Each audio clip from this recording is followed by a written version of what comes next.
পৃথিবীর মানুষ এখনো পর্যন্ত মাত্র 12 কিলোমিটার পর্যন্ত নিচ পর্যন্ত যেতে পেরেছে। সেটা কে করেছে জানেন? 1970 সালে সোভিয়েত ইউনিয়ন। তারা চিন্তা করলো তারা পৃথিবীর নিচে যাবে, কারণ তারা জানে পৃথিবীর নিচে হচ্ছে কিনা আমাদের বরাবর নিচে হচ্ছে কি আমেরিকা। আমরা যদি এখানে যে 6টা বাজে, আমেরিকাতে 6টা বাজে, রাত 6টা বাজে, দিন 6টা বাজে, রাত 6টা, যে চিন্তা করলো নিচ দিয়ে যাবে। তখন তাদের গবেষণা করে তারা নিচে যাওয়া শুরু করেছে সাইবেরিয়া অঞ্চলে। নিচে গিয়ে তারা 12 কিলোমিটার পর্যন্ত গিয়ে দেখে সেখানে যেই গরম সেটা প্রায় 2000 সেলসিয়াস গরম। লোহা গলে যাচ্ছে সেখানে, কারণ 1500-তে গেলে লোহা গলে যায়। আপনি দেখেন সূর্য আমাদেরকে গরম দেয়, আমরা 40, 50, 60 সেলসিয়াস গরম পাই আমরা, সূর্য আমাদের গরম দেয়, কিন্তু মাটির নিচে কিভাবে গরম হয় পরবর্তীতে আর যেতে পারে নাই। সেই গবেষণা প্রতিষ্ঠানের প্রধান ছিলেন ডক্টর এসবক। তিনি বলেন, আমি যখন যেতে পারছি না তখন আমি একটা মাইক্রোফোন পাঠিয়েছিলাম সাউন্ড নেওয়ার জন্য, ভিতরে কি সাউন্ড হয়। বিলিভ অর নট, তিনি একজন খ্রিস্টান। তিনি বলেছেন আমি নিচে গিয়ে একটা সাউন্ড পেয়েছি, সেটা হচ্ছে মানুষের কান্নার আওয়াজ পেয়েছি। তিনি আবার বলেন, তিনি ভাবলেন এটা একটা ইকুইপমেন্ট বা আমি যে ইকুইপমেন্ট পাঠিয়েছি সেটার কোনো আওয়াজ হতে পারে।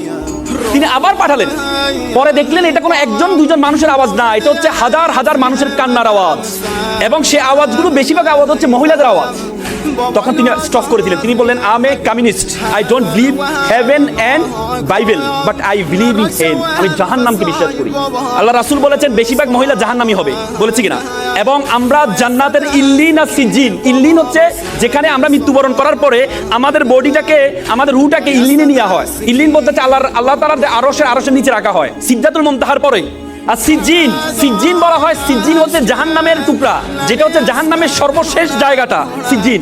আব্দুল্লাহ ইবনে আব্বাস আল্লাহ রাসূলের চাচাতো ভাই ছিলেন। আল্লাহ রাসূলের চাচাতো ভাই আব্দুল্লাহ ইবনে আব্বাস বলেছেন সিজিন হচ্ছে পৃথিবীর সর্বশেষে অবস্থিত, মানে পৃথিবীর নিচে অবস্থিত সিজিন। তার মানে জাহান্নাম হচ্ছে পৃথিবীর নিচে অবস্থিত। আপনি চিন্তা করতে পারেন যে হাদিস সূরা নূহতে বলা আছে ফেরাউনকে আমি পানিতে ডুবিয়েছি, ডুবানোর পরে তাকে আমি জাহান্নামে নিক্ষেপ করেছি। তার মানে নিচে গিয়েছে, নিচে থেকে জাহান্নামে কিভাবে যায়? তার মানে আমাদের পৃথিবীর নিচে যে আগুন আছে, সে আগুনের সেলসিয়াস বিজ্ঞানীরা বলেছেন 6000 সেলসিয়াস গরম।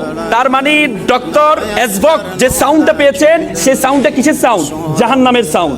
বিশ্বাস করেন, আমি যখন এই থিসিসটা পড়লাম, বিশ্বাস করেন আমি আমার চোখের পানি ধরে রাখতে পারি নাই যে আমরা পৃথিবীর এত জায়গায় গিয়েছি, আমরা উপরে আকাশ আসমান এত জায়গায় গিয়েছি, কিন্তু আমরা পৃথিবীর নিচ পর্যন্ত এখনো যেতে পারি নাই। মাত্র 1%, পৃথিবীর ব্যাসার্ধের মাত্র 1% থেকে কম আমরা নিচে যেতে পেরেছি, তার নিচে যেতে পারি নাই। তার মানে আল্লাহ তাআলা যে আমাদের জন্য জাহান্নাম রেডি করেছেন, আমাদের জন্য জাহান্নাম প্রস্তুত করেছেন, সেটার প্রিপারেশন আমাদেরকে নিতে হবে, সেটার প্রিপারেশন আপনাদেরকে নিতে হবে।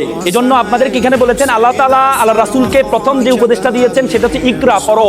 আপনি যদি জানেন, আপনি যদি পড়েন, আপনি যত বেশি জ্ঞান অর্জন করতে যাবেন, যত বেশি পড়তে যাবেন, আল্লাহর সৃষ্টি সবকিছু সম্বন্ধে আপনার সবচেয়ে বেশি ধারণা তৈরি হবে।